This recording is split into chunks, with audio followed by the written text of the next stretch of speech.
Those times when the difficulty seemed insurmountable, when you believed you could not possibly continue, when you were convinced that this particular pain would destroy you. And yet here you are. You survived. You endured. You are standing here now, stronger than you were before those moments, carrying the wisdom that only experience can teach. Every single difficult time you thought would end you has passed. Time moved forward, as it always does, in what now seems like the blink of an eye. And this reveals something crucial. Time will pass regardless. The question is not whether it will pass, but how you choose to spend it while it does. Will you spend it in constant battle with what is, or will you recognize that this too shall pass, just as everything before it has passed? The most extraordinary thing about human suffering is that the vast majority of it never actually happens. We torture ourselves endlessly with scenarios that exist only in imagination, with futures that never arrive, with catastrophes that never materialize. As the Roman philosopher Seneca observed, we suffer more often in imagination than in reality. And if you examine your own experience honestly, you will find this to be absolutely true. Right now, in this present moment, ask yourself, what is actually wrong? Not what might go wrong tomorrow, not what went wrong yesterday, not what could potentially happen next week or next year. Right now, in this breath, in this second, what is the actual problem? More often than not, you will find that the present moment itself is quite bearable. The suffering exists almost entirely in thought, in the mind's ceaseless commentary about what is happening, rather than in what is actually happening. This is the peculiar trap of human consciousness. We have been given the ability to remember the past and imagine the future, and we use these gifts to create elaborate prisons for ourselves. We take one difficult moment and project it forward infinitely, convincing ourselves that this pain will last forever, that this situation defines us, that there is no way out. But this is fiction. This is the mind telling stories, and we believe these stories so completely that we mistake them for reality. Here is something you must understand. Life is fundamentally, irreducibly uncertain. You cannot know what will happen next. You cannot control outcomes. You cannot guarantee that things will work out as you hope.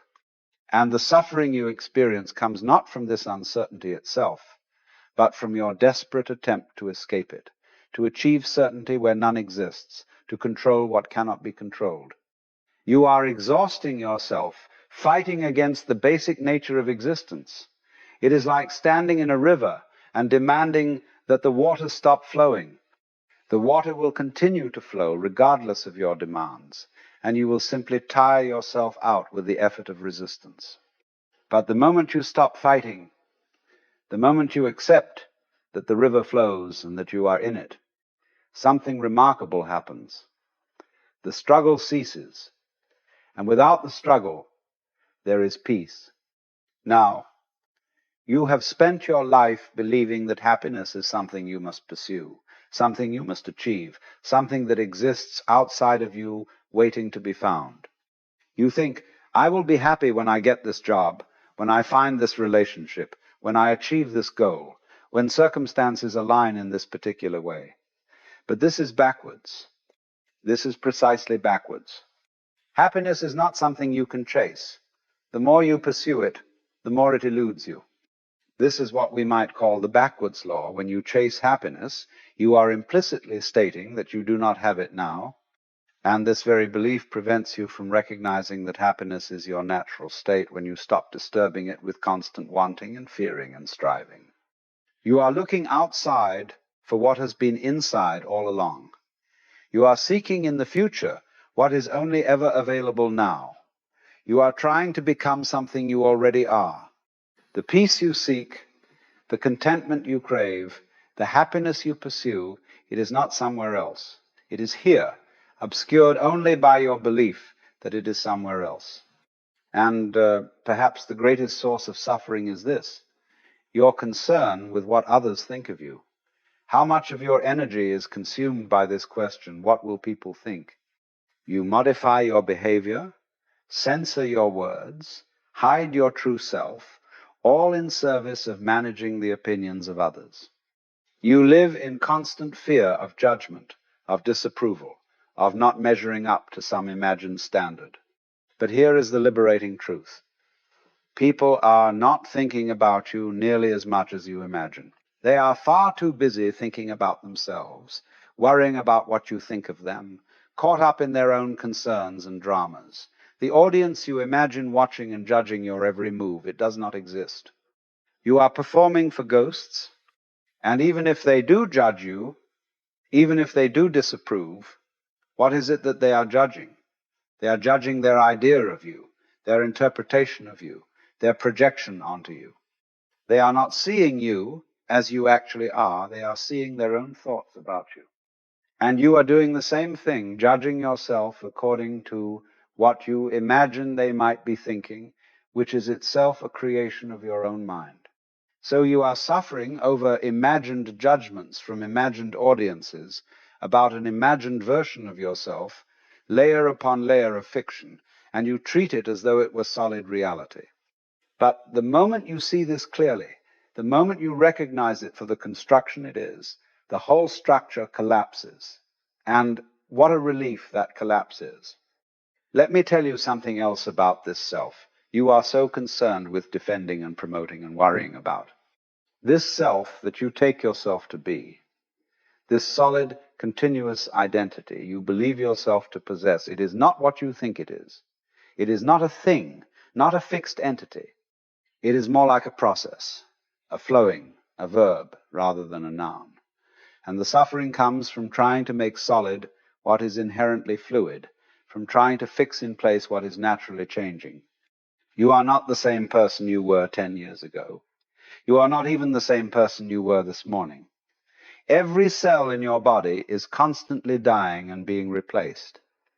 Every thought arises and passes. Every emotion comes and goes. Where in all of this constant flux is the permanent self you are trying to protect? It is an illusion, a useful fiction that allows you to navigate the world, but a fiction nonetheless. And here is the beautiful thing about recognizing this. If the self is not solid, if it is constantly changing, then you are not trapped in whatever identity you currently believe yourself to have. You are not defined by your past, by your failures, by your mistakes, by anything that has happened. You are free in each moment to be new, to respond freshly, to let go of the story you have been telling yourself about who you are. Most of your suffering comes from resistance. You want things to be different than they are. You argue with reality, insisting that what is happening should not be happening. But reality is indifferent to your preferences. What is, and all of your insistence that it should be otherwise simply creates friction, conflict, suffering. Acceptance is not resignation. Acceptance is not approval. Acceptance is simply acknowledging what is actually the case. And from this acknowledgement, from this stopping of the fight with reality, comes a peace that is far deeper than any peace you could achieve by getting everything you want. Because this peace does not depend on circumstances. It depends only on your willingness to stop arguing with what is. Consider how brief your life actually is. Not to frighten you, but to offer perspective. 100 years from now, everyone currently alive will be gone. The concerns that seem so enormous now will be forgotten. The embarrassment that haunts you, the failure that defines you in your mind, the thing you cannot let go of, it will all be dust. And this is not depressing. This is liberating. Because if it will not matter in 100 years, perhaps it does not need to matter so much right now. You have survived every difficult moment of your life so far. Think about that. Every time you were certain you could not go on, you went on. Every time you thought you were destroyed, you survived. Your track record for getting through hard times is perfect. And this moment, this difficulty you face now, You will get through this as well. Not because I'm telling you a comforting story, but because this is what you do. This is what humans do. We endure, we adapt, we continue. And here is something you must see. The thinking will not solve this. You cannot think your way out of suffering that is created by thinking. You cannot solve with the mind what the mind itself is creating. The answer is not in more analysis, more planning, more trying to figure it all out. The answer is in stepping out of thought entirely, even for a moment, and experiencing directly what is actually here. Right now, wherever you are, you can do this. Stop reading and simply notice. Notice the sensation of breathing. Notice sounds around you. Notice the feeling of your body. And in this noticing, in this simple presence, thought subsides for a moment. And with thought subsides all the suffering that thought creates. Just for a moment, there is peace. And this peace is always available. It does not require special circumstances. It requires only that you stop, that you return to direct experience, that you cease the constant mental commentary, the separate self, the isolated I that feels threatened and insecure and inadequate. This is what suffers. But you are not only this. You are also the awareness in which this self appears, the consciousness that witnesses thought and feeling, the space in which all experience arises. And this awareness is not troubled. This consciousness is not suffering. It simply is watching it all, holding it all, undisturbed by the drama of the separate self. When you identify exclusively with the separate self, with the voice in your head, with the story of me, then yes, there is suffering. But when you recognize that you are also the awareness, the witness, the consciousness itself, then the suffering is seen from a different perspective. It is still there, perhaps, but it is no longer all of what you are. It is an experience arising in awareness, not a definition of what you are. The secret, if there is one, is this. Stop trying to improve yourself. You are already whole. Stop trying to become something. You already are. Stop trying to get somewhere. You are already here. All of your striving, all of your effort to be different, better, more acceptable, more successful, it is based on the belief that you are not enough as you are. But this belief is false. You have always been enough. You could not be otherwise. Life is not a problem to be solved. It is an experience to be had. And the moment you stop treating it as a problem, the moment you stop trying to fix yourself and your circumstances and everyone around you, something shifts. Life becomes lighter, simpler, more immediate. You are no longer at war with existence. You are simply here, participating, experiencing, being. So whatever difficulty you face, whatever seems overwhelming right now, I tell you this, it is not as solid as it seems. It is not as permanent as it feels. It is a wave passing through the ocean of your life, and you are not the wave, you are the ocean. The wave will pass. The ocean remains.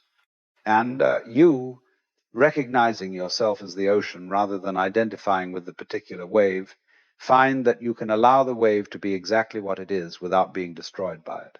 Stop fighting. Stop resisting. Stop demanding that life be other than it is in this moment. Not because you are giving up, but because the fighting is what hurts. The resistance is the suffering. And when you let go of the fight, when you accept what is, when you stop arguing with reality, you discover that what remains is peace. Simple, immediate, available right now, peace. This is not something you must achieve. It is what is here when you stop trying to achieve anything.